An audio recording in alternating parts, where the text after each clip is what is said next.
(2024년 3월 7일) 목요일입니다. 안녕하세요. 히든풋볼 목요일 황당현입니다. 안녕하세요. 이철종입니다. 안녕하세요. 장명훈입니다.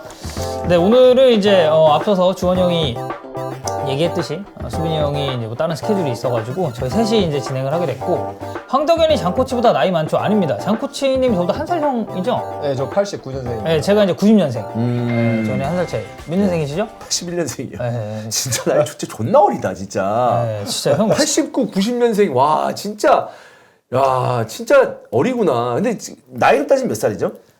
이제 바뀌기 전 나이로 제가 35이고. 아, 그럼 또 그렇게 따지면 나이가 또 적은 것도 아니구나. 네, 적진 않죠. 와. 30대 중반 정도 되면은 사실 좀 나이가 좀 그래도 짬대우는 해줘야죠. 사실. 형 이제 40대 후반 아닙니까? 40대 중반. 중반. 죄송합니다. 중반. 네, 40대 중반. 그러니까 이게 연도가 앞자리가 바뀌면 또 약간 느낌이 다른데, 제 친구가 그래서 이제 군대를 한 명이 좀 늦게 갔어요. 늦게 갔는데 이제 이제 선임들이 이제 나이 어린 선임들이 처음에 계속 그랬대. 야, 80년대는 공기가 어땠냐? 아, 진짜?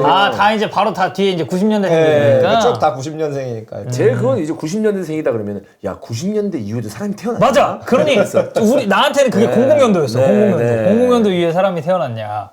얼마 전에 이제 제가 이제 지금 FC 온라인 중계에 나가잖아요. 거기 있는 프로게이머 친구들이 다 어리니까. 지금 리그 뛰는 선수 중에 최연소가 07년생이 있거든요. 근데 그 친구가 이번에 4강을 가가지고 되게 스포트라이트를 많이 받고 있는데, 끝나고 회식할 때 이제 너 이제 황세종이라는 선수인데, 세종아 너 몇 년생이냐? 그랬더니 2007년에 태어났다고 그러더라고요. 근데 생각해보니까 2007년이면 나는 이제 고등학교 2학년 때니까 이제 좀 그게 약간 체감이 많이 됐죠. 이런 친구들과 이제 같이 하고 있구나. 네, 그렇습니다. 네. 자, 오프닝 들어가 볼까요? 네. 네. 챔피언스 리그 16강이 이제 절반 끝났습니다. 절반. 맨체스터 시티, 레알 마드리드, 파리 생제르맹, 바이에른 뮌헨이 8강에 진출을 했고, 지금까지 대진 흐름은 그래도 16강 대진표가 짜여졌을 때 정배라고 평가받았었던 클럽들이 다 좀 올라가지 않았나. 네. 라는 생각입니다. 지금까지 좀 챔피언스 리그 뭐 전체적으로 좀 어떻게 보고 계신가요? 물론 이제 떨어진 팀의 팬들은 아쉽긴 하겠습니다만은, 그러니까 정배라고 얘기했잖아요. 이번에 매치가 그냥 올라올 팀이 올라오면 8강은 진짜 클래식 챔피언스 리그라고 얘기해도 될 정도로. 그러니까 진짜 강팀들. 그렇죠. 그러니까 이전부터 챔스에서 짬밥 좀 있고. 있는 그런 팀들이 16강에 잘 찢어졌기 때문에, 저는 이제 16강 대진부터 8강 대진을 좀 기대를 했었는데, 네. 그런 그림이 이제 그려지지 않을까. 왜냐하면 또 8강도 다시 픽을 하잖아요. 그렇죠. 그렇기 때문에 거의 요 몇 년간 가장 화제가 되는 8강 챔피언스 리그가 되지 않을까라는 생각입니다. 우리 픽업 도교를 했나요? 했죠. 아, 그래서 하나도 못 맞췄지 그때? 하나도 거의 못 맞췄죠. 네. 픽업 도결 원래 그 확률 별로 안 높아요. 많이 맞추면 하나 맞추는 거잖아요. 네, 원래 그 픽업 도결을 원래 별로 확률이 높지 않더라고요. 이제 그 진행 과정을 또 이제 궁금해하시는 분들이 네, 많으니까. 그렇습니다. 좀 어떤가요 이번에 챔피언스 리그? 1차전은 저는 그냥 뭐 5대5 정도 됐다고 봐요. 이제 레알 마드리드 쪽에서는 이제 루닌 골키퍼가 좀 많이 막았고, 근데 이제 레알 마드리드이 뭐 이길 수 있었다라고 생각을 하는데, 이번 2차전은 뭐 어떻게 됐을지는 모르겠지만 전반전에만 오펜다가 명확하게 클리어한 찬스가 2번 있었거든요. 근데 그걸 다 유슈팅도 못하고 이제 공이 처리가 됐어요. 그래서 그거 2번 중에 한 번만 좀 들어갔어도 분명히 이제 후반전 흐름이 완전히 바뀌었을 건데, 0대 0으로 그대로 넘어가면서 조금 문제가 있었기 때문에, 그래서 거기서 좀 뭐 판정 보니까 그것 때문에 또 말이 많더라고요. 네, 근데 그런 거 저는 그런 건 상관없고, 근데 이제 온전하게 이제 라이프치히라는 팀이 보여준 경기력 자체가 워낙 괜찮았기 때문에 8강 올라왔어도 또 어떤 팀이랑 매치업이 됐든지 좀 재밌을 경기 보여줬을 것 같아서. 네, 그래서 이제 떨어져서 좀 아쉬운 팀으로 이제 라이프치 꼽아주셨고, 그 말씀을 이제 해주셨으니까 한번 짚고 넘어갈 건데, 이제 비니시우스 관련해서 이제 그런 좀 행동 논란이 좀 있었습니다. 빌리 오르반과 경합 장면에서 이제 오르반이 넘어졌다가 일어나서 이제 몇 마디 한 이후에 갑자기 이제 비니시우스가 양손으로 약간 목 아래 한 여기 정도였던 것 같아요.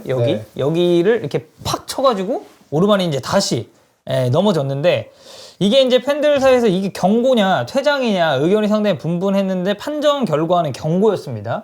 근데 제가 뭐 국내 팬들 커뮤니티도 좀 보고 뭐 트위터나 아니면 인스타그램 같은 그 해외 쪽 SNS 반응도 좀 봤는데, 당연히 좀 좋지 않은 그런 반응이 나오지 않았나 싶어서, 이게 비니시우스가 어쨌든 최근에 그런 발렌시아 경기에서 굉장히 좀 뭐라고 해야 될까요? 어이없는 판정이 하나 나왔고 만사노한테 네. 그리고 그 이전에 발렌시아에서 뭐 그런 인종차별이나 이런 것 때문에 이슈의 중심에 항상 서 있는 느낌이었는데 이번에는 약간 좀 그런 불미스러운 그런 행동이 아니었나. 네.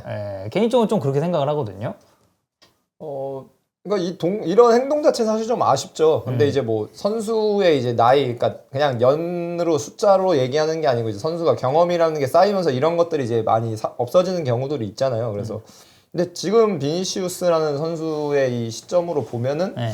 뭐 그러니까 하면 안 되는 게 많은데 부적절한 행동인 건 많은데 근데 이런 게 일어날 수도 있고 근데 약간 우려스러운 건 그거죠. 그러니까 그 메스타야 원정 왔을 때 지난 시즌 막 인종차별 논란도 워낙 큰 이슈였잖아요. 그쵸, 이제 라리가 전체를 약간 또 어떻게 보면은 평가를 받는 뭐 약간 그런 계기가 되기도 했었는데. 그리고 팬 4명 그때 세출돼가지고 네. 이제 리그 경기 뭐 아예 못 들어오고. 네. 근데 개인적으로 약간 좀 우려스러운 건 뭐냐면은 선수가 그러니까 그런 것들을 분명히 어렸을 때부터 많이 당했을 거란 말이죠. 그쵸. 본인의 플레이 스타일이라든지 아니면 또 이제 신체적으로 봤을 때 엄청 막 크거나 그런 선수가 아니잖아요. 그쵸. 예, 그러다 보니까 좀 항상 맨날 수비수들한테 좀 치이고 그런 것들이 있다 보니까 본인이 좀 이제 생존하기 위한 관점에서 좀 이제 약간 거세지고 이런 게 있는 것 같은데. 경합 있을 때 안 피하고. 예, 근데 이제 이런 것들이 좀 반복되다 보면은 그게 약간 뭐라 그러지? 그냥 우리가 흔히 얘기하는 이 디폴트 값이 될 수가 있잖아요. 그러니까 상대가 그런 의도가 전혀 없음에도 불구하고 그거를 이제 막 완전히 그냥 모든 세상이 그러니까 쉽게 얘기하면 세상을 다 내 적으로 돌리는 거죠. 그리고 이제 이런 걸 했을 때 오히려 이제 역으로 손해보는 건 본인이 될 수가 네, 있어서. 그쵸. 네. 예, 그래가지고 저는 이 장면은 사실 좀 아쉬웠습니다. 전 그 판정, 그 이제 만사노 발렌시아전 판정 나왔을 때 네. 저 만사노 개 극딜했거든요.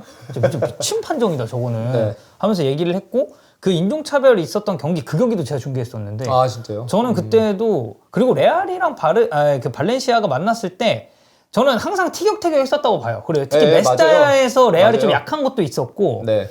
그래서 지난 시즌에 그거 나왔을 때도 이제 비니시우스 참 좀 안쓰럽다 이런 생각을 했는데 또 이제 이런 행동 딱 하나 하게 되면 아까 그 얘기했었던 디폴트 값. 네. 아, 차세골 더러우니까. 네. 이런 선수로 이제 좀 각인이 될 수가 있다는 거죠. 네. 그러니까 저는 과거로 보면 이제 레알 마드리드 선수로는 이제 페페 같은 경우가 페페. 좀 그런 게 좀 네. 있었다고 봐요. 그래서 확실히 막 거의 누가 봐도 좀 이해하기 힘든 행동들을 많이 했잖아요. 막 뭐 메시 막 알베스였나 손 밟고 막 그 뭐 헤타페랑 할 때 막 차고 맞아요. 그런 건 말할 것도 없고 네. 근데 그게 선수가 특정 시점 이후로는 저는 그런 게 많이 그래도 없어졌다고 보거든요. 지금 페페요? 네. 그러니까 그것도 되게 늦은 시점이긴 그쵸, 그쵸, 하지만 그쵸. 늦은 네. 시점이긴 하지만 저는 그게 없어진 줄 알았는데 네. 그때 독일이랑 할 때 그 뮬러 그 박치기 아, 했잖아요. 그러니까- 그거 보고 아 역시 그러니까 역시 페페다. 그러니까 100% 없어지지 않죠. 근데 그러니까 빈도가 이제 좀 라모스 아. 퇴장당하는 것도 그렇고 이런 게 좀 그쵸. 줄었는데 근데 보면은 이제 그게 낙인이 찍혀 있기 때문에 이제 뭐라 그러지? 약간 거기서 손해를 계속 보는 게 보여요, 본인이. 그러니까 이 정도는 아닌데 심판도 그냥 경고 그냥 애초에 그냥 줘버리고 그치. 거기서 이제 좀 손해 보는 게 보이는데 그래서 그렇게 되면은 좀 비니시우스도 아쉬울 것 같고 이게 그리고 까니사레스가 이제 이게 발렌시아 이제 또 레전드잖아요. 그쵸. 근데 사실 뭐 발렌시아 레전드라기보다는 이제 라리가 라리가 약간 레전드 느낌이죠. 레전드인데 이번에 그 발렌시아랑 또 레알 마드리드 경기 있기 전에 인터뷰를 했어요. 비니시우스 관련해서 뭐라고 했냐면은 그 까니자레스 아시는 분들 아시게 금발에다 뒷머리 이렇게 막 골키퍼? 길러가지고 이제 머리 막 길고 했는데 그게 그걸로 이제 자기 같은 경우는 이제 뭐 되게 막 그 욕을 많이 먹었다, 야유를 많이 받고 약간 차별적인 거를. 근데 원정 갔을 때 항상 그걸로 맨날 이제 막 인종차별 당하는 것처럼 막 그런 얘기들 많이 들었는데 그래도 근데 자기가 생각했을 때 중요한 건 그거라는 거죠. 그래도 나는 그 구장 전체가 뭐 그 차별자라고는 생각하지 않는다. 근데 결국엔 중요한 거는 그거다라는 부분인데 그래서 메스타야뿐만이 아니고 자기가 발렌시아 출신이어서 그러는 게 아니고 어느 구장이든지 그 전체가 다 차별자가 될 수는 없다 이렇게 얘기를 했는데 그래도 어쨌든 비니시우스가 이제 인터뷰에서 뭐 웨스타야 전체가 난 그랬다고 생각하지 않는다라고 네. 이제 못을 박았기 때문에 그건 네. 이제 좀 넘어갈 문제지만 네. 이 행동은 분명히 좀 아쉬운 게 있었다. 근데 사실 이제 이게 중요한 경기에서 그런 행동을 하면 이슈가 될 수밖에 없고 또 비니시우스 이 젊은 선수가 이런 행동을 하면 자기한테 손해예요. 굳이 그럴 필요가 없어. 그리고 요즘은 이 되게 적나라하게 상황들이 나오고 되게 적나라하게 사람들이 반응을 하기 때문에 그걸 SNS에 딱 퍼지는 게 삽시간인 거죠. 그러니까요. 그래서 굳이 그런 행동을 할 필요가 없습니다. 그래서 화낼 수 있어. 밀칠 수 있어. 그것도 선이라는 게 있어요. 밀쳐도 이렇게 밀면 되잖아. 야 이렇게 밀쳐야 되잖아요. 그 감정 너무 이렇게 해도 되잖아. 막 헛떡거리면 흥분했어. 막 이렇게 해도 돼. 누가 뭐라 그래. 근데 무슨 레슬링 하듯이 딱 목을 딱 친다는 이렇게 뭐 줬으니까. 그런 느낌까지는 줄 필요가 없다. 라는 거죠. 그렇습니다. 비니시우스가 그리고 그러니까 저는 좀 그런 것 같아요. 사실 비니시우스가 어디 원정을 가던 간에 팬들이 되게 좀 공격적으로 그쵸? 이렇게 하는 게 있거든요. 네. 뭐 마요르카도 네. 사건이 한번 있었고 그런 게 아무래도 있다 보니까 스스로 좀 방어 기제가 생긴 것 같기도 하고 근데 이 행동은 분명히 아쉽고 좀 잘못된 행동이었다. 네. 로 마무리를 하도록 하겠습니다. 이제 저희가 말씀드렸잖아요. 16강이 반절 끝났는데 네. 나머지 반절 매치가 있습니다. 첫 번째 인터밀란 대 아틀레티코 마드리드. 1차전에 인터밀란이 1대0으로 이겼는데 2차전이 아틀레티코 마드리드 홈입니다. 우리가 간단하게 이 네 매치에서 승자가 될 것 같은 클럽을 한번 찝어보죠. 느낌도 괜찮고. 근데 인터밀란하고 AT 마드리드는 진짜 모르겠는데. 이거 진짜 근데 쉽지 않네요. 근데 최근 분위기만 놓고 봤을 때는 그래도 인테르 쪽 아닙니까? 최근 분위기는 인테르가 전 세계 클럽들 다 씹어먹어요. 그 최근 분위기만 봤을 때는 인터밀란보다 분위기가 좋은 팀은 없어요. 내가 봤을 때. 그래서 레버쿠젠 정도. 그렇지 레버쿠젠 정도는 뭐 개인적이죠. 네. 네. 너무 갑자기 그 꼬리를 확 내리시는 거 왜냐면 아니에요? 레버쿠젠은 또- 인터밀란 정도면 전 세계 그 구장이 없습니다. 이렇게 하고 레버쿠젠 알론소는 뭐 네. 그만큼 레버쿠젠 위상이 지금 올라가 있죠. 알론소는 빡세다고. 네, 그렇습니다. 흥분 감독이에요. 알론소는 빡세다고. 네. 알레티 그 또 홈인데 알레티가 최근 분위기는 좀 별로라. 네. 네, 경기력도 좀 그렇고. 저는 개인적으로 2차전 무 뜰 것 같습니다. 네, 그리고 인터밀란 진출. 괜찮죠. 네, 어떤 팀이 올라가도 저는 괜찮다고 봅니다. 사실 인터밀란과 애틀레티코 마드리드. 사실 이제 시메온의 어떻게 보면 이제 진짜 마지막 숙제 같은 거거든요. 네. 이 양반이 이제 알레티에서 뭐 이루건 다 뭐 유로파 들어, 뭐 리그 우승도 재임 기간 동안 2번에. 근데 챔피언스 리그는 결승에 2번을 갔는데 2번 다 레알 마드리드한테 발목 잡혀서 떨어지고 하니까 이제 뭐 개인적으로도 많이 원할 것 같고. 인터밀란은 전력상으로 놓고 봤을 때는 그래도 일단 두 팀이 붙었을 때는 좀 정배 느낌 아닐까. 그때 이제 인터밀란 또 엄청 칭찬하셨잖아요. 네. 근데 그래도 저는 좀 이번에 이거 알레티 경기 중계를 워낙 많이 했다 보니까 거의 알레티 전담 아닙니까 지금 쿠팡에서? 거의 뭐 한 열 몇 경기 했을 거예요. 거의 다 했는데 근데 그래도 저는 알레티 홈을 좀 더 믿어보겠습니다. 근데 시비타스를. 근데 그래도 좀 부정적으로 변수가 있는 거는 그리즈만 나오느냐 못 나오느냐. 그치. 그게 좀 솔직히 크긴 커서 근데 그래도 좀 긍정적으로 전 알레티한테 보고 싶은 거는 최근에 이제 뭐 경기 결과는 조금 이제 오르락내리락 있긴 하지만 그래도 주중 경기잖아요. 기본적으로 챔피언스리가 그런 그쵸. 관점에서 봤을 때는 데파이 같은 경우가 또 폼이 나쁘지가 않아요. 그리고 제가 경기 중계하면서 느낀 건데 이제 어쨌든 알레티는 3-5-2로 경기에 나설 건데 데파이 같은 경우가 그냥 단순히 뭐 골 넣고 경기력 좋다 이게 아니고 3-5-2 거의 최적화로 이제 완전 투톱의 움직임이 갖춰졌거든요. 네. 그러다 보니까 그 부분에서 조금 결국에는 좀 차이를 만들 수 있지 않을까. 뭐 데파이가 골을 넣을지 안 넣을지는 모르겠습니다만. 네.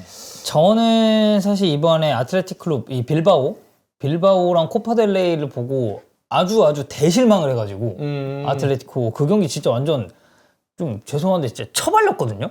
그쵸. 근데 진짜? 산마메스는 뭐 네. 쉽지 않으니까. 근데 뭐 이제 알레티 홈이라는 점 한번 기대해 볼 수 있겠고 에인트호벤 대 도르트문트 1차전은 1대1 무승부로 비겼고 2차전은 도르트문트 홈. 그래서 저는 2차전 치르고 나면 그래도 도르트문트가 올라가는 그림이 좀 나오지 않을까 라고 생각합니다. 포르투 아스날. 야 이건 아스날이죠. 이거 1차전 포르투가 1대0 이겼거든요. 그래도 아스날이에요. 왜요? 이거 바르미나 나랑 똑같아요. 그냥 그렇게 하고 올라갈 거다? 네, 그런 느낌이에요. 네, 그렇습니다. 아스날 팬 어떤가요? 저도 거기에 전적으로 동의합니다. 근데 경기 내용 자체가 흐름 자체가 되게 비슷했어요. 라치오 바이언 1차전이랑 포르투 아스날 원정이랑 되게 비슷했고 사실은 포르투 아스날은 0대0으로 가는 게 조금 더 합리적인 결과였을 수도 있는데 그 마지막에 원더골 들어왔기 때문에 그쵸. 뭐 어쩔 수 없는 거였는데 근데 이거는 이제 제가 개인 라이브 할 때 막 많이 물어보시더라고요. 1차전 막 경기력 안 좋았는데 이거 좀 문제 있는 거 아니냐 하셨는데 근데 전 지난번에도 저희 챔스 얘기할 때도 했잖아요. 네. 챔스는 그냥 노가웃 라운드 올라오면은 원정 가서 지고 홈 가서 이기는 거고 근데 골을 몇 골 먹히고 지느냐 몇 골 넣고 이기느냐 싸움이기 때문에 그래서 뭐 크게 변수 없을 거라고 생각을 합니다. 자, 나폴리 바르셀로나. 아 이건 좀 쉽지 않죠. 1차전 1대1 비겼거든요. 근데 2차전이 바르셀로나 홈이긴 합니다. 이거 둘 다 경기가 그때 1차전에서 워낙 별로 둘 다 안 좋아서 아 이것도 모르겠어. 근데 어떤 팀이 올라와도 상관없습니다. 네. 왜요? 왜? 아 그래도 우리 이왕 바르셀로나 영주형 있는데 네. 영주형 더 뽑아오면 좋잖아요. 아 뭐 그렇긴 한데 네. 뭐 네. 이번에 뽑아 먹어도 돼요. 아, 근데 지금 이제 더용이랑 페드리가 지금 빠져 있어가지고 네. 바르셀로나 이제 그게 좀 변수가 될 것 같은데 어렵네요 전체적으로. 이거는 봤을 어렵네. 때. 여기는 좀 어렵다. 그렇구나. 쉽지 않네. 이 바르셀로나는 솔직히 근데 챔피언스리그 이 토너먼트 경기 만약 올라간다고 하더라도 예측하기가 너무 힘들 것 같아요. 바르셀로나 경기도 매번 중계하면서 느끼지만 아니 이게 무슨 좀 진짜 너무 예측하기가 힘들어서 결국엔 그 공을 가지고 주도권을 안 놔야 바르셀로나인데 이번 주도권을 좀 많이 놓잖아요. 네, 이번 시즌은 유독 진짜 아니 제가 구강급 경기 코파델레이 중계하면서도 진짜 그때 빌바오랑 할 때죠? 아니 막 하위 그 하부리그 팀이랑 할 때도 막 원정 가가지고 막 공 계속 뺏기고 이러는 거 보면서 진짜 막 시겁한 적이 많아가지고 진짜 좀 예측 불허할 것 같고 또 빼드리까지 또 부상을 당했기 때문에 라리가에서는 어떤 팀 좋아하세요? 저요? 발렌시아죠. 네, 뭐 그래도 연고지 의식이 있는 거는 발렌시아인데 이번 시즌은 좀 이게 베티스 좀 재밌게 보고 있습니다. 네, 베티스. 네, 그리고 이번에 베티스가 겨울 이적 시장에서 라리가 클럽들 중에는 드물게 영입을 잘했어요. 포르날스도 데려왔고 맞아. 그리고 치미아벨라라고 이제 오사수나 있던 라리가 옛날 짬밥 우에스카 있었던. 네, 라리가 짬밥 거의 탑이거든요. 얘네 둘 영입해서 영입을 되게 잘했어요. 그래서 개인적으로는 좀 후반기 이제 페키르, 이스코 나오고 이제 포르날스까지 나오고 뭐 치미아벨라 중간중간 나오면은 뭐 4위까지도 좀 경쟁을 해볼 만하지 않나 생각을 하고 있습니다. 자, 그래서 만약에 이제 아까 우리가 예상했던 대로 그 정배대로 딱 가게 되면 뭐 인테르 알레띠 어쨌든 인테르가 이겼으니까 인테르 정배라고 칩시다. 인테르 그리고 도르트문트, 아스날, 뭐 바르셀로나가 되면은 진짜 딱 그 챔피언스리그에서 그래도 나름 좀 쳤던 그런 클럽들의 8강 대진이 완성될 수 있지 않을까 싶습니다. 자, 오프닝 이렇게 마무리하겠고요. 토픽으로 넘어가겠습니다. 오늘 저희가 2개를 준비했는데 일단 첫 번째는 저희가 예전에 그 축구와 관련해서 좀 얘기를 했었잖아요. 네. 오늘은 유니폼 얘기를 살짝 준비를 해봤습니다. 오. 이게 한 사이트, 좀 레트로 이런 거 많이 다루는 사이트에서 이제 뽑아본 건데 월드컵 그리고 유로 역사상 가장 아름다운 유니폼 총 5벌을 선정을 했습니다. 이거는 그래? 네. 야, 여기 사이트에서 선정한 거야? 사이트에서. 와. 네, 사이트에서. 네. 왜? 리액션이 좀. 리액션 왜? 진짜 나 기대돼서 그런 거야. 아, 그래요? 네. 그리고 이 유니폼은 8090 한정입니다. 그러니까 2000년대나 2010년대는 우리가 이미 눈으로 막 보고 평가도 엄청 많이 했고 하다 보니까 네네. 좀 옛날 올드 좀 클래식한 그 유니폼 위주로 한번 선정을 해봤습니다. 2000년대는요. 근데 나는 모르겠어요. 어떤 유니폼이 선정됐는지 모르겠지만 2000년대 이후에 생각해 보면, 그러니까 우리나라를 빗대서 생각해 보면 우리나라 최고의 유니폼이 뭐라고 생각하세요? 저는 그 물결. 그게 뭐죠? 그러니까 90년대를 말하는 거예요? 아니 2000년대 이후. 2000년대요? 저는 2010 남아공월드컵 100호. 100호? 아 그래요? 나는 2002년 월드컵 유니폼이거든. 아예 2002년? 왜요? 이게 왜냐하면 난 대부분의 사람이 우리나라 대한민국 국민이라면 뽑을 것 같아. 이게 성적과 비례하는 것도 있습니다. 아, 그쵸. 네, 그건 어쩔 수 없어요. 성적이 2010년도 좋으면, 우리가 16강을 남아가 갔잖아. 갔으니까 네. 네, 그런 느낌이 있지. 네. 2000이 얘기 많고 창구씨님은요? 우리나라 저도 그거 100호. 100호. 네, 그 2010년 100호가 진짜 예쁘게 뽑혔어요. 네. 홈은 빨강에 여기 이제 파란색으로 옷깃이 들어가 있어가지고 저는 되게 좀 별로였는데. 저도 별로였어요, 오늘. 100호 딱 보면 여기에 그 회색으로 그라데이션 이렇게 네. 문이 들어가 있잖아요. 와, 저는 진짜 그 유니폼이 진짜 안 나냐? 예뻤습니다. 예. 자, 일단 첫 번째. 1988년 유로 네덜란드 대표팀입니다. 저 지금 하단에 나와 있죠? 굴리트죠, 저거. 와 예쁘다. 저게 이제 제조사가 아디다스고요. 이때 여기 이제 코멘트가 뭐가 달렸냐면 굉장히 디자인이 혁신적이었고 색상이 오렌지 색깔이라 이게 확 튀잖아요. 가장 아름다운 유니폼으로 꼽혔고 디자인이 굉장히 좀 혁신적이다 라고 합니다. 자, 그래서 88년도 이 네덜란드 그때 당시에 이제 경기장에서 볼 수 있는 최고의 유럽 축구 선수들이 착용하면서 이게 가치가 배가 됐다. 그들이 누구냐? 시대를 풍미했었던 이 오렌지 커넥션 그렇죠. 삼총사들, 뭐 마르코 반 바스텐, 뭐 루드글리트 이런 선수들이 입었기 때문에 저 당시에 네덜란드 대표팀 유니폼이 되게 멋있었던 것 같고 또 주장원장도 지금 보면 네덜란드 국기잖아요. 네. 저는 저런 포인트들도 참 예쁘지 않나. 저기 나오네요, 크게.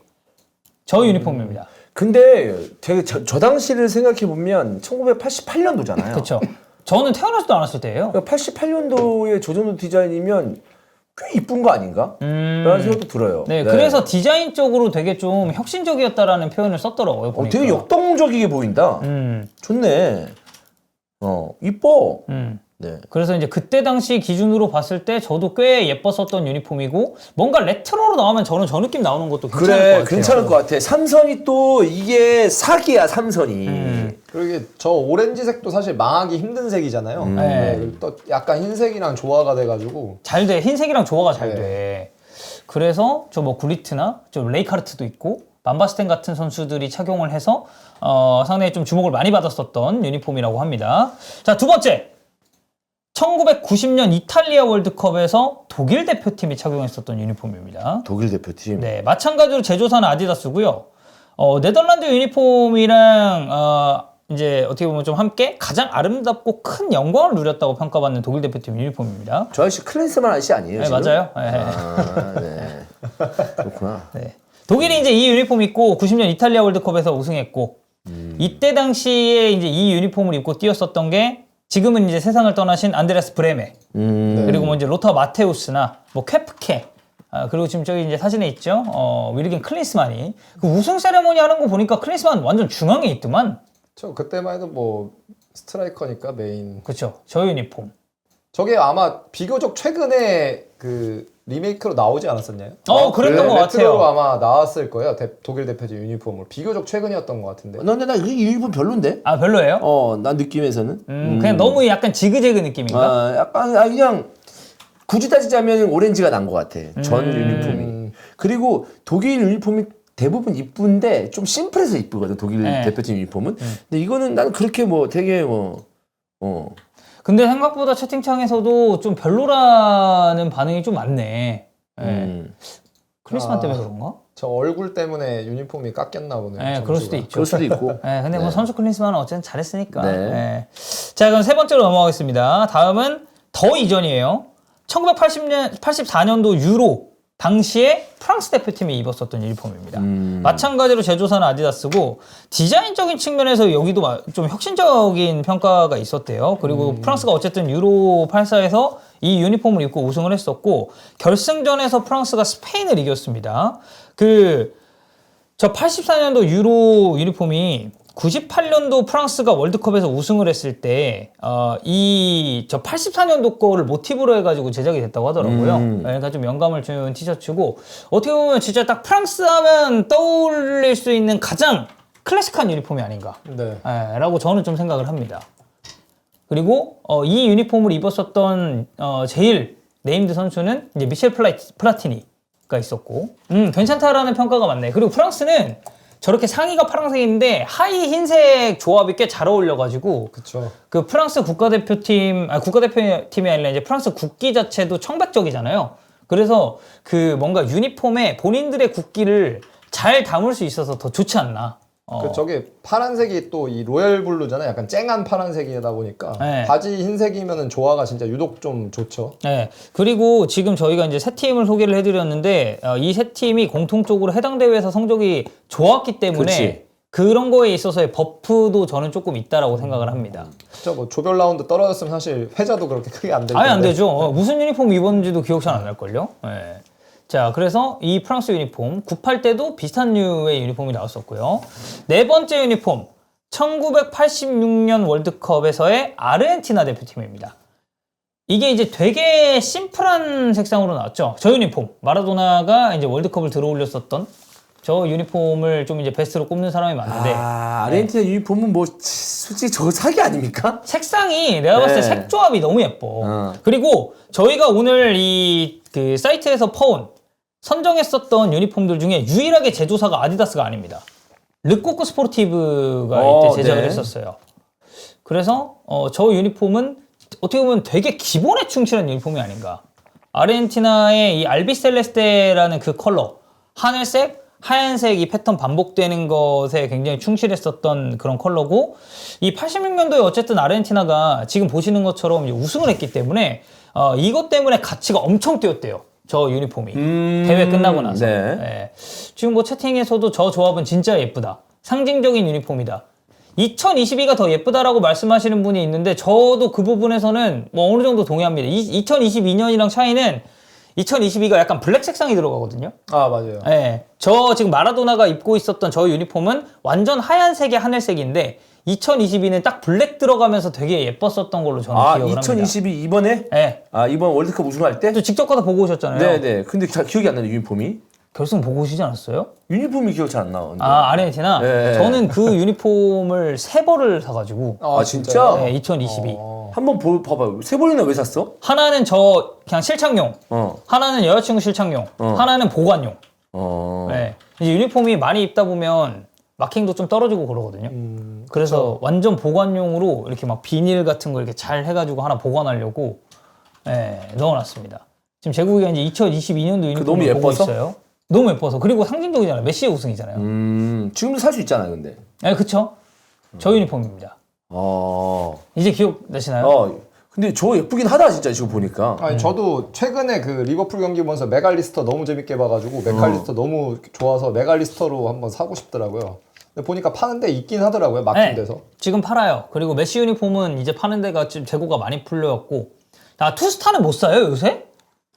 투스타는 뭐야? 그러니까 아르헨티나가 이번에 월드컵 우승하면서 별이 3개가 됐어요. 근데 이제 그 전 그 전 거. 2개 달린 거. 아 맞아요. 지금 네. 3스타 파는 것 같더라고요. 근데 예쁘다, 진짜, 이거는. 예뻐요. 그리고 강해 보이고. 아르헨티나가 내가 봤을 때 색 조합이 좀 사귄 것 같아. 예.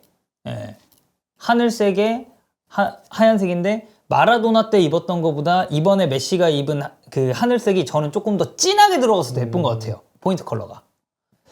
자, 아르헨티나 이렇게 봤고, 그 다음이 1994년 미국 월드컵 당시 스페인 대표팀의 유니폼입니다. 이거는 제가 봤을 때 호불호 좀 갈려요. 이거 리메이크 나왔었죠, 이게. 네. 이거 마찬가지로 제조사 아디다스고요. 이게 제가 좀 기사를 찾아보니까 94년도 당시에 딱 나왔을 때 스페인 팬들 사이에서 진짜 센세이션이 장난 아니었대요. 그리고 스페인 대표팀 그 유니폼들 중에 역사상 제일 많이 팔린 유니폼 중에 하나로 이제 손꼽히고, 이게 스페인 내에서 이제 기록인 것 같긴 합니다만, 이 언급된 팀들 중에 특징도 있어요. 유일하게 해당 대회에서 성적이 안 좋습니다. 우리한테 비겼잖아요. 이 네, 유니폼 입고. 맞아요, 맞아요. 94 미국 월드컵에서. 저 유니폼. 저 루이스 엔리케죠. 네.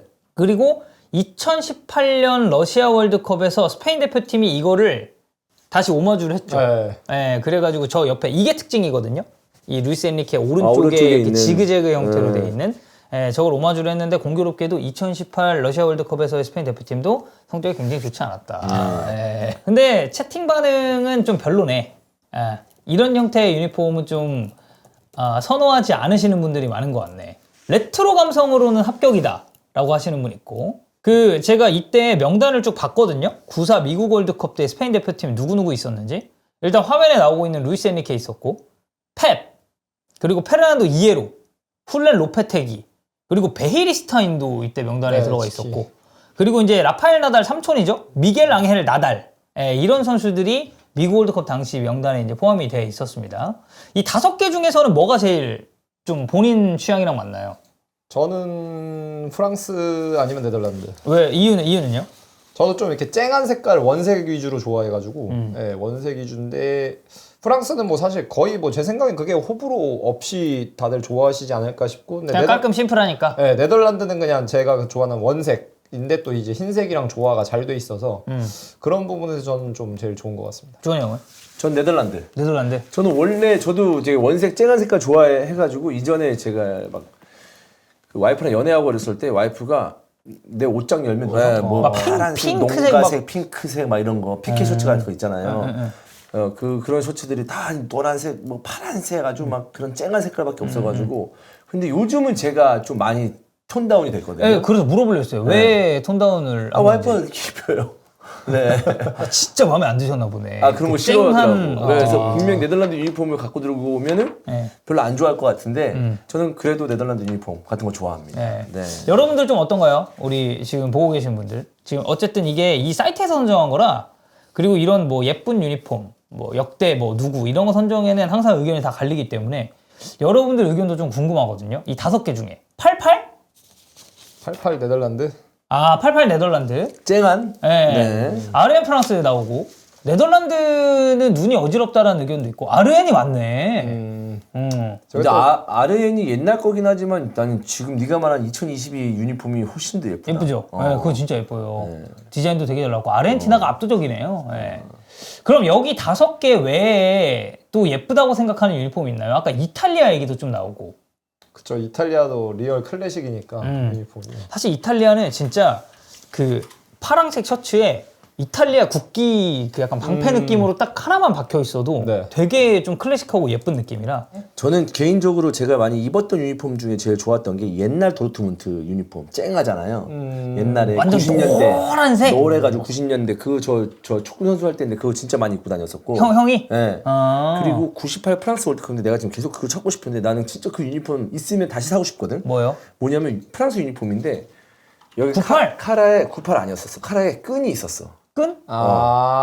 여기 끈이 있어가지고 이렇게 이제 끈을 이제 이렇게 묶을 수 있는 약간 이 부인에게 끈이 이렇게 있었던 이 유니폼이 있었거든. 그게 진짜 이뻤었는데 그것도 아마 옛날 거 그 리메이크일 겁니다. 아마 그것도. 예. 그게 너무 이뻤는데 그걸 찾을 수가 없네. 아 96이래? 96이야 그 정도 됐을 거야. 96 프랑스네. 96. 아 96 유로?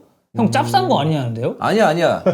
그거 내가 친구한테 받은 거야. 저거? 이건가 봐. 근데 이쁘다.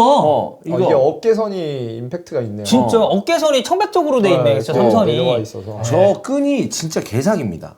진짜. 여기 96이구나. 이거 못 사나 이거? 한번 사고 싶다. 근데 이런 레트로는 진짜 사기 힘들긴 해요. 이베이 같은 데 찾아보면 좀 네. 있지 않을까요? 근데 이제 상태 막 개 안 좋고. 그쵸. 네, 그런 상태가 유니폼. 좋기는 진짜 쉽지 않아서. 근데 이거 반응 좋네. 예쁘다고. 네. 저 진짜 어깨선이 좀 사기인 것 같아요. 딱 저 뒤에 이제 마킹. 제가 집권, 이거 지단. 진짜 미친 듯이 입고 다녔었는데 왜 이렇게 그냥 잘 보관해 놓을 걸. 씨. 근데 어렸을 때는 그런 거 생각 안 하잖아요. 네, 그쵸. 나도 그 98년도 그 월드컵 그 유니폼 막 입고 그랬었어요. 네, 근데 네. 지금 어디 가는지 모르겠어요. 네. 저는 08 스페인이 좋더라고요. 유로 그때 딱 우승했을 때. 아, 08 스페인. 네, 라이트백 라모스 시절. 라모스 센터백 말고. 이거 08 스페인까지만 한번 보여줄 수 있나요? 08 유로 08. 이때가 이제 메이저 3연패의 어떻게 보면 시초. 네, 루이스 아라고네스와. 저 유니폼이 내가 봤을 때는 저거 되게 클래식하잖아요, 유니폼. 네. 아니, 아까 그 프랑스 얘기하신 것도 그렇고 그냥 딱 심플한 걸 좋아하시네. 제가 저거 라모스 마킹으로 있었어요. 네. 저 있었는데 스페인 생활 정리하고 한국 들어올 때 같이 살았던 스페인 룸메이트한테 선물로 주고 왔어요. 왜요? 그냥 걔가 여자였나요? 아니요, 남자예요, 남자. 91년생이에요. 지금도 연락하고 지내요. 같이 살았던 게 10년 정도 지났는데. 네.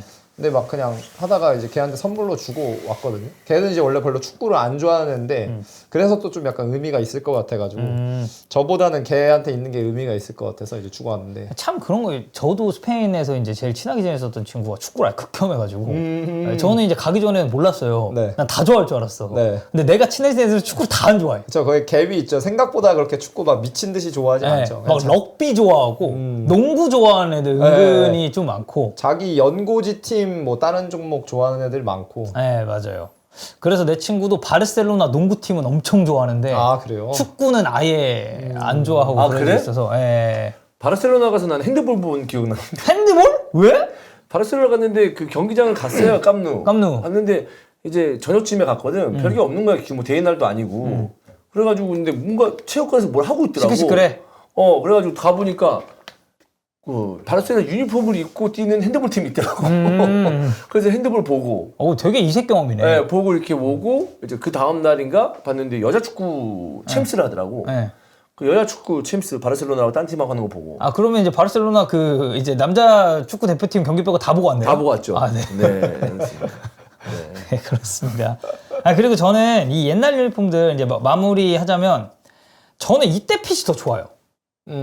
지금은 약간 유니폼이 너무 좀 뭐라 해야지? 착 붙게 나온다 해야 되나? 네네. 되게 기능성 강조하고 네. 이렇게 되면서 완전 슬림하게 나오는데 그때는 약간 좀 펑퍼짐하고 긴팔 입으면 여기 펄럭펄럭하고 막 그랬었잖아요. 저는 그런 핏이 더 좀 선호하는 경향이 있어가지고. 저는 지금 핏이 무조건 훨씬 좋거든요. 왜요?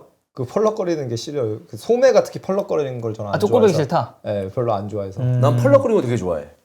아, 형은? 난 좋아해. 반팔도 통 막 엄청 난 크게 펄럭거리고 나오잖아. 이제 크게 하고 이제 헐렁헐렁한 거 되게 좋아합니다. 네, 그렇습니다. 자, 어쨌든 유니폼 얘기 이렇게 한번 해봤고, 자, 다음 토픽으로 넘어가겠습니다. 그린우드. 그린우드.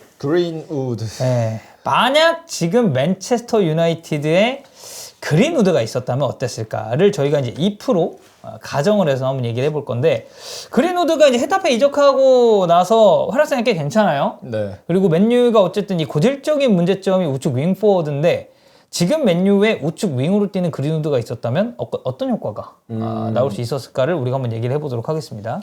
자, 일단 먼저 올 시즌 맨체스터 유나이티드 윙포워드 스탯을 좀 보고 가겠습니다. 안토니 리그 21경기 평균 46분 출장 0골 0도움. 챔스 4경기 0골 0도움. 리그컵 1경기 0골 0도움. 네, 그렇고요. 가르나초 25경기에서 5개의 골 3개의 도움. 챔피언스 리그는 6경기 1골, 리그컵은 2경기 1골. 레시포드는 26경기 나와서 6개의 골과 2개의 도움. 챔피언스 리그 4경기에서 2도움. 리그컵은 공격 포인트가 따로 없습니다. 올 시즌 맨체스터 유나이티드 공격진, 뭐 호일룬도 있고 누구누구도 다 있겠지만 윙포워드 포지션에 대해서 좀 어떻게 보십니까, 조건이 형은? 맨유? 네.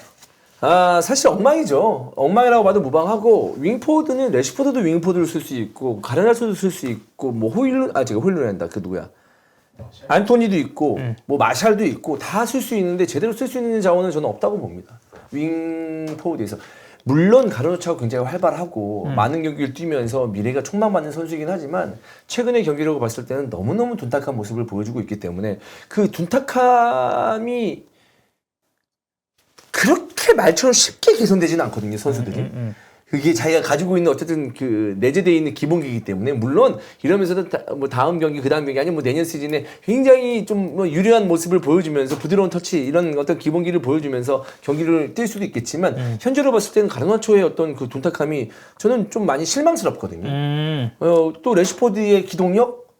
옛날에 기동력 좋았잖아요. 근데 많이 떨어졌죠. 많이 떨어졌고. 당장 전 시즌까지만 해도 네. 어쨌든 좋았었던 폼이 있었으니까. 마샬 FM에서도 안 팔립니다, 지금.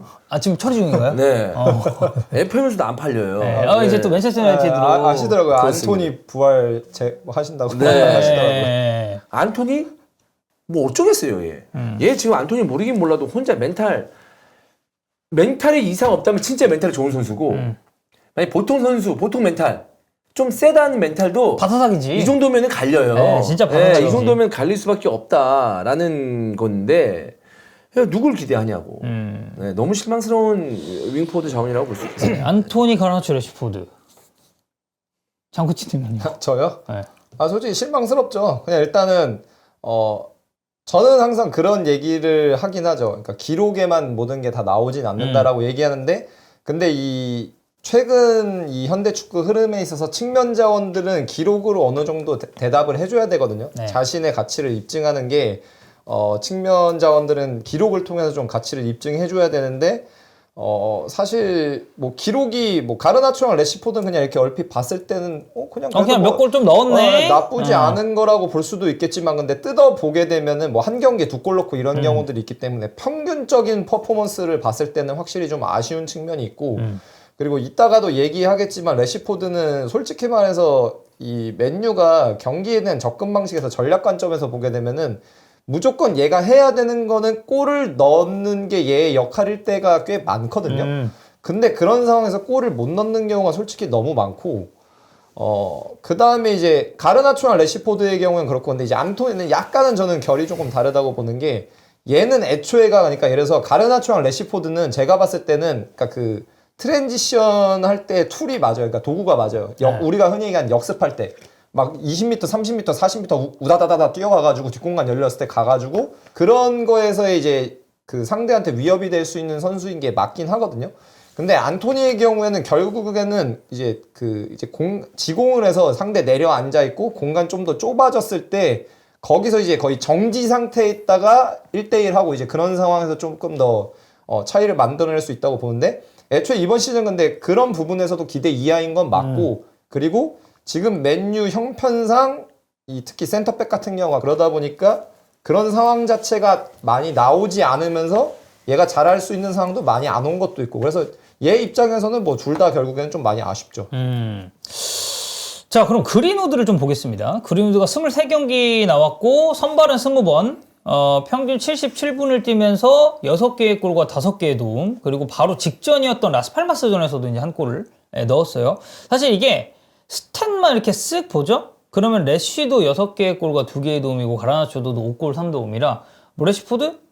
그린우드? 조금 더 많긴 한데 스탯상으로는 비교할 만하지 않나? 라는 생각이 들 수도 있거든요. 근데 이 축구라는 스포츠가 결국 스탯만으로 모든 걸 다 설명할 수는 없기 때문에 경기 내부적인 거를 뜯어보면 저는 라리가에서 올 시즌 그리고 헤타페에서 그린우드는 역할적으로 굉장히 잘하고 있다라고 생각을 해서 장코치님이 헤타페 경기 그래도 좀 중계하시지 않았나요? 네, 몇 경기 했죠. 네, 좀 그린우드는 좀 어떻게 보셨나요? 저는 방금 제가 설명을 했잖아요. 그래서 가르나초 사실 레시포드랑 안토니 약간 중간 단계라고 볼 수가 있어요. 지공 때도 어느 정도 역할을 할 수 있고 그 다음에 역습 때도 어느 정도 역할을 할 수 있는데 근데 이제 그린우드는 그런 관점에서 보면은 둘 다 되는 옵션이에요. 지금 현 시점에서 봤을 때 지공에서 이제 완전히 그러니까 윙 그냥 일반 축구하는 분들도 상상해 보실 수 있잖아요. 그냥 내가 윙인데 그냥 정지 상태예요. 풀백이랑 나랑 이렇게 대치하는 상태예요.